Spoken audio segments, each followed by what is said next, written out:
So the first question on the order paper today is London's flood risk in the name of Assembly Member Jones. Well, thank you very much, Jenny. You've asked about what London needs to do to protect itself from floods in the future, and clearly there's a huge amount of activity going on at the moment, because although London was relatively unscathed in the sense that you didn't see terrible images the whole time of huge tracts of London underwater, there is no doubt that there was a very serious problem, and continues to be a very serious problem in some parts of the city, and there remains a serious risk of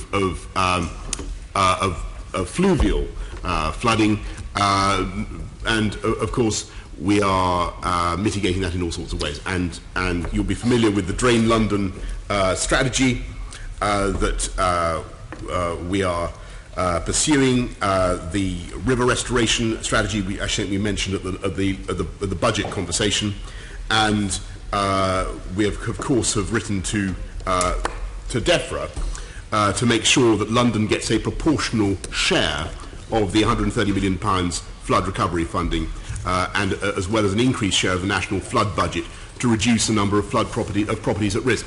And I think people looking at this conversation, or looking at me now, say, why on earth is the Mayor of London going on about this when we've seen the devastation in the Somerset levels, and clearly London was relatively unscathed? The answer is that the downside risk to London is much, much greater. We really were within an ace of a very serious problem in Kenley. And the final thing I want to say is I really want to congratulate all the emergency services, London Fire Brigade in particular, the Surrey and the Southwest water people, who did a fantastic job in dealing with that emergency, the police, and of course the ambulance service and others. A very serious problem was averted by a huge amount, and a sort of Napoleonic effort by the emergency services, and we've got to put in long-term plans to make sure that doesn't happen again. Thank you, Assembly Member Jones. Thank you. I'm glad you said that, because obviously there are several aspects. As you say, we've talked about river restoration before, which is an important component. There's also the fact that the Thames barrier has been closed 40 times already this year, and it's only, I mean, it was always imagined it would only ever open 50 times a year, so it's already opened, you know, almost that many times. Have you met with the Environment Agency or anybody to discuss whether or not we need to bring forward plans for a review of whether or not we need a new barrier, whether we've got to work on the downstream on the Thames, whatever? Yes. Okay. The answer is yes. I do want a review of Jenny. I do want a review of the Thames barrier. I think it's absolutely fascinating how it has functioned in the last few months, and how really it has saved, I think, a huge potential damage, prevented huge potential damage in London in ways that I don't think its authors conceived of. No, that's the whole point. It's actually what it has done is it has stopped the aggravation of the problem by stopping the tidal waters coming in at the same time as the fluvial waters are coming down. So it's created a kind of gigantic. It turned the Thames in London, which is heavily embanked now, as you know, into a gigantic sump, which has really prevented considerable damage. My information is that the barrier is good, Jenny, for another 75 years.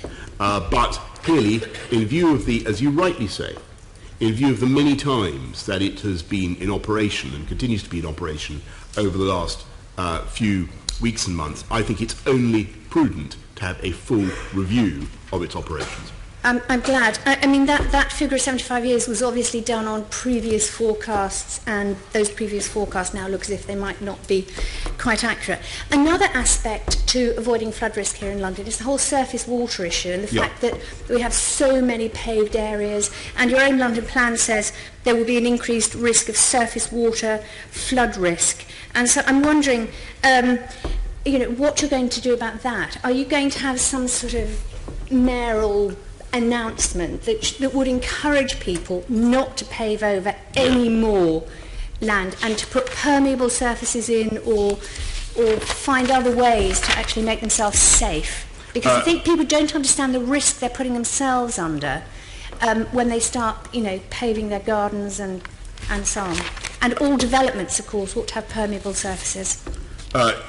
Yes, you are absolutely right. Through the Drain London programme and working with the boroughs, we are encouraging people to understand the potential. And if you go down to the A22, where there was this considerable flooding, basically the Caterham Bourne burst its banks, came out of the culvert, and you could see so clearly how the water was coursing on pavements, on tarmac, on bits that had been lost to natural drainage.